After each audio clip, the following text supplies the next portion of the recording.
I had a lot of questions recently about Bushcraft woodland furniture. I posted a picture on Instagram of a table and chair that I made that came out really nice, and individuals have been messaging me and asking questions about the picture and direct messaging me about different tools I used and how I made it. So I want to do a video and talk a little bit about that. Now there's two things I wanted to bring up though before we get in an actual process of making any type of woodland furniture. And number one, that is there's a learning curve to this, just like anything else. So you're gonna mess stuff up, your wood's gonna split out, your holes are gonna be drilled wrong. So it's going to take time to develop that skill set, but you just got to stick with it. And sometimes this stuff seems even tougher than, let's say, fire making or shelter building, because you're just working with larger material and tools that you're not used to, but you'll get over that and figure it out pretty quickly. Second thing is, nature's not perfect, and the quicker you realize that with any type of woodwork out here in the field, the easier your life's going to become. Trees don't always grow straight, grains twisted, knots are going to be in wood, wood's going to crack the wrong way when not expected. And if you put something together and it doesn't look exactly perfect but it's functional, we are successful. You need to look at it like that, because look around in nature, stuff's not perfectly straight, stuff's not always level. So just make it that it's functional to start with, and over time you can refine that and really make some beautiful stuff. So we're going to make a small bench, stool, table, whatever way you want to look at it today. And you really only need 3 tools to get this job done. You don't need to go buy a full woodworking set, timber frame type set, although a lot of those tools are great to use. If you just use these couple tools, you're good. So first thing you want to have is an axe.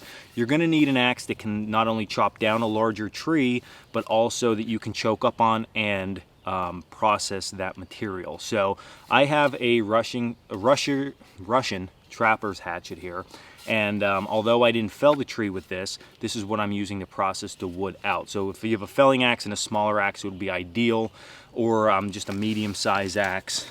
You can cut the tree down and process everything. So that's the first thing you need. Second thing you're going to need is some type of saw. Now you're going to want to use a buck saw, a bow saw, maybe a crosscut saw. Stay away from the single-handed small folding saws. They just don't work with larger lumber. You want a full-size saw for this.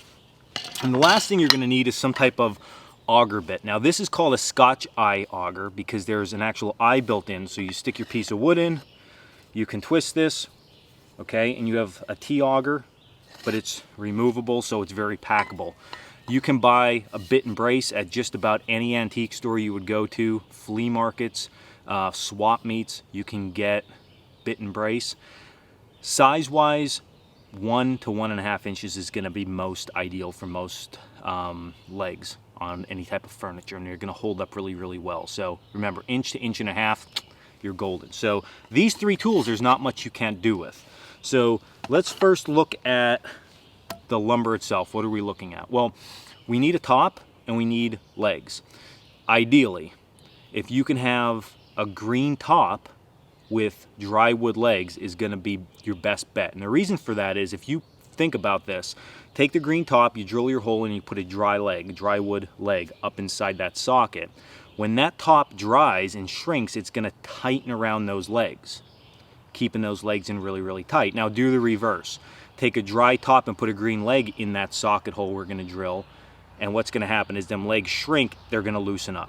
So ideal situation, you're going to want dry legs, green top, okay? But again, we're out here crafting. That's not always going to be a viable option. So just work with what you got and make it work. And that's part of the fun of this whole thing. So, all right, I have a big log that I'm sitting on here, and of course today I don't have dry legs or a green piece of lumber. So I'm dealing with pretty much all, I'm dealing with actually green legs and a dry piece of lumber. So I'm doing it reverse, but it'll work out just fine and we'll make it work good. So I'm going to back the camera up and show you this lumber we have here and how you can actually split this out quite easily. So when working with larger lumber, if you can get it up off the ground, I have it just put on some smaller logs here with some stakes on each side. That's just the best. It's easier to work with it that way. And what we want to do initially for this project is we want to make our top of our stool or table, whatever we're making. So really splitting a log in half is the best way. Now, I want to address this. A lot of people say with the buck saw, you know, I can't get through. You can see here if I'm going to tap out, my saw blade's still not through this lumber. So you can just twist your lumber and turn it and go from there with it. But to save yourself some time and energy, and if you're really concerned about your blade, you know, overuse, one trick that you can do is you can saw into your piece of lumber, which I already started here, okay? And you can say, well, I'm about 4 fingers. You can see here from the log up is about 4 fingers. I bring this out about 4 fingers, so I'm almost halfway through this piece of wood. So you can do that to start, and then what we can do is hit this with our axe here and possibly split this top piece off. Now, looking at this lumber, it has some checking, and what checking means is that the outside growth rings, as they're drying, because this wood was green initially, as they're drying faster than the inside part, so it causes cracking. So cracks going down the log is called checking. It happens. There's nothing you can really do about it out in this type environment. So why I like to start this way rather than just cutting this off and splitting it, which that still isn't a bad idea if you have a big crosscut saw, but with a buck saw, what I like to do is keep this on here, and I can give this a good whack. Okay, now I'm thinking this is going to break into pieces, but I'm going to give this a good whack and possibly break this top section off. If this would come off clean, I can go back and cut the bottom section. Now I have 2 tops. So let's just do this. It's just saving me a little bit of time and energy. Now, got that in there.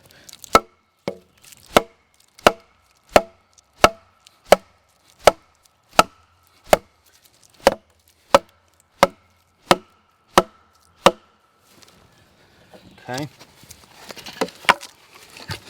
So we're just using our axe at this point as a wedge. I'm going to give it another hit. Whoop, a little bit low. Still a little bit low. Let's get down a little bit better. Get right in there. There we go. Again.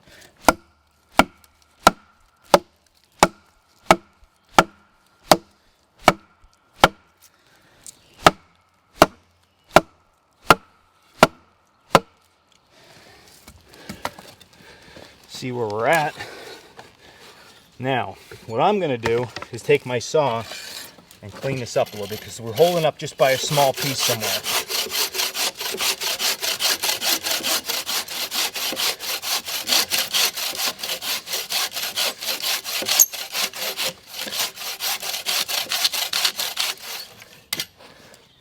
See where we're at.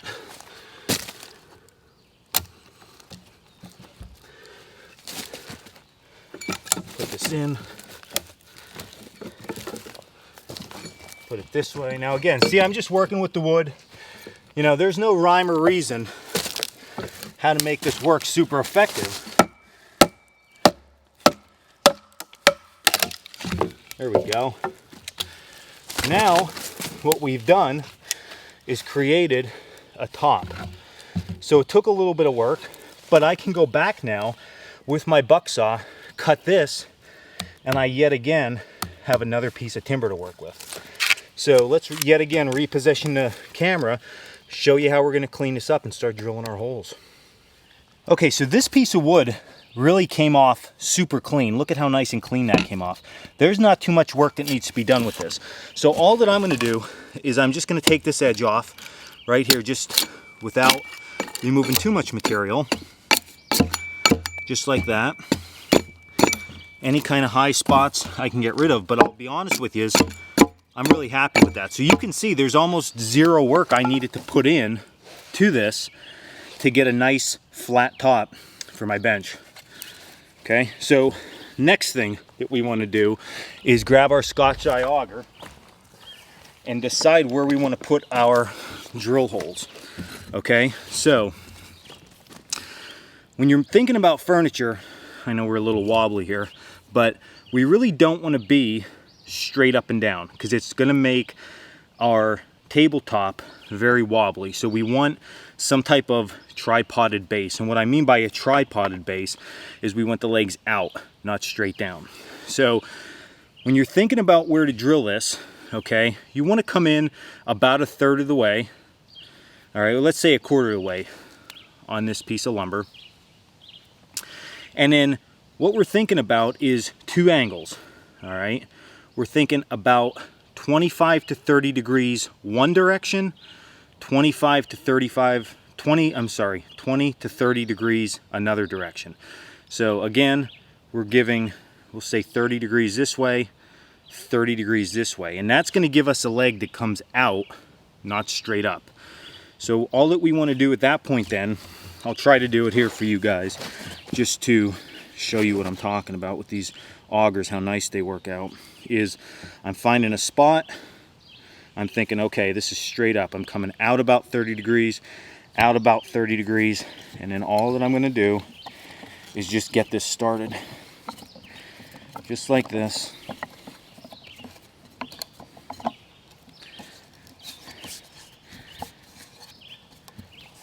Try to keep it squeezed between my legs here so I can show you this cutting. And this is just a slow process. You just got to sit and work with it.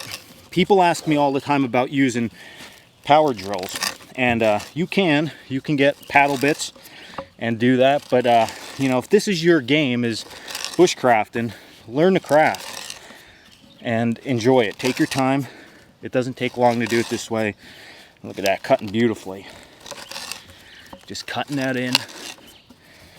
Now, how deep? I like to say 2 inches on average.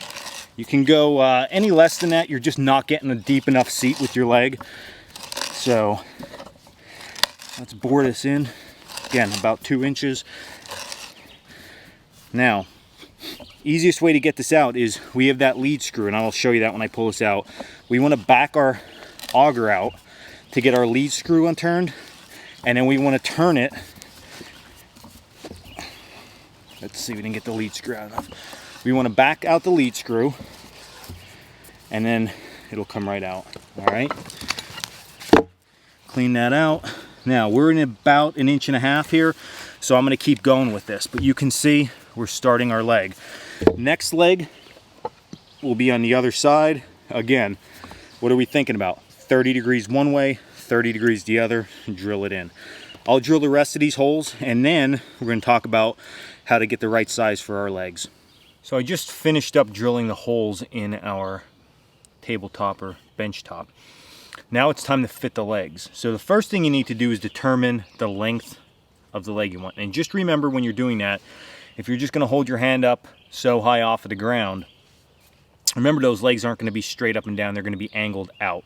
So you're losing a little bit of height there, plus you're going to lose about 2 inches of depth because these legs are going to get punched up into the sockets we just drilled, the holes that we drilled. Okay, so just keep that in mind. So make your leg maybe a little bit longer. You can always cut a little bit off, you can add a little bit extra on. So a lot of people will now struggle to find the right fit to get this to fit up inside. They'll sit and they keep carving and carving and carving, but there's a pretty easy tip that you can do to make this work really fast for you. And what that is take your auger or your bit and brace, put it right in the middle of the wood, and just start to drill it in. Okay, just like this. It'll take a little bit just because I have really no leverage here doing this, but you'll get my point here in a second once we get this started, how we do this. All right, so I'm just drilling that in with all my might on this hot, humid day here in Pennsylvania. Okay, almost there. And again, if you could do this down on the ground like this, which I'm going to do now just to get this started a little bit quicker for you guys, that's going to be the most ideal. All right, so just get that in there and start turning. Show you what we're looking at here in a second. So here's what we want to see.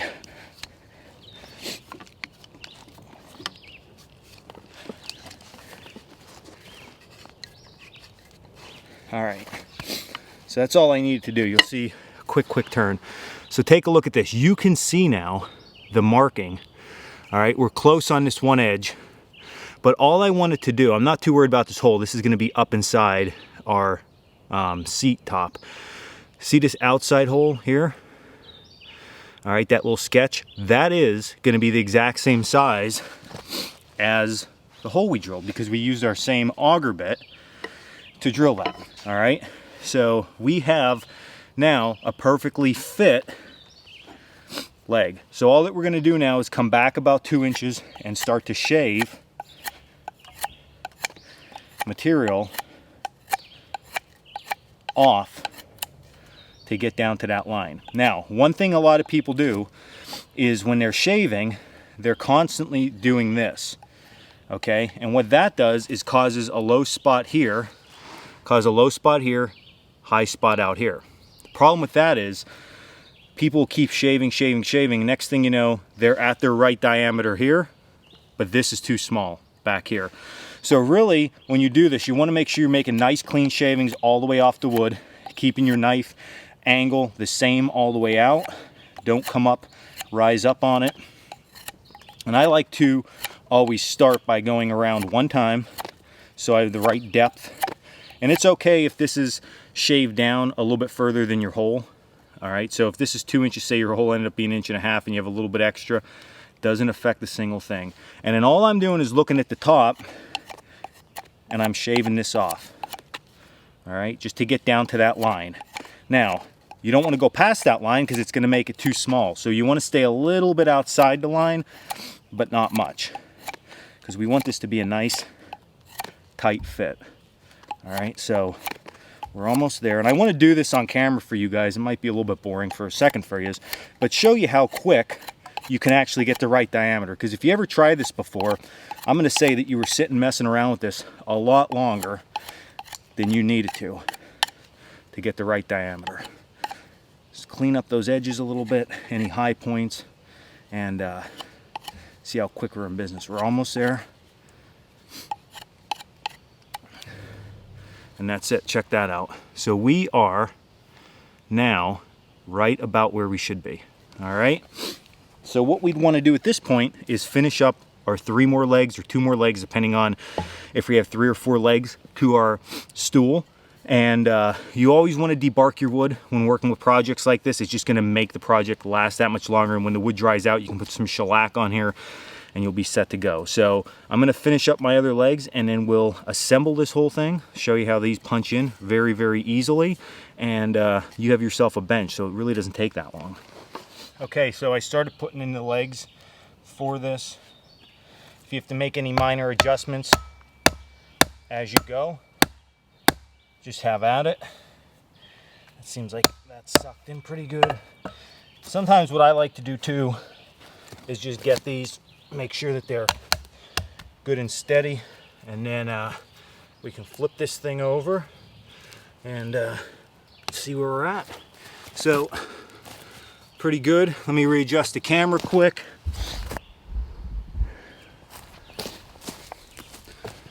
So that's it, guys.